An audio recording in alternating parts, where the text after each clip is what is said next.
தகப்பன் தன் பிள்ளைக்கு இறங்குது போல கர்த்தர் தமக்கு பயப்படுகிறவர்களுக்கு அவர் ஒவ்வொரு நாளும் இறங்கிக்கிட்டே இருப்பார்.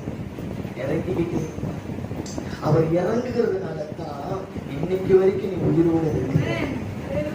தகப்பனா அவர் உனக்கு இன்னைக்கு வரைக்கும் இருக்கிறதுனால தான் நீ செய்கிற தப்பெல்லாம் அவர் மன்னிச்சுக்கிட்டு வர்றாரு. அவர்களுக்கு தகப்பனாக இருக்கிறதுனால தான் நீ வழி தப்பி போகும்போதெல்லாம் நீ போகிற வழி தவறு என்பது உனக்கு சொல்லி கொடுத்து கொண்டு வராது.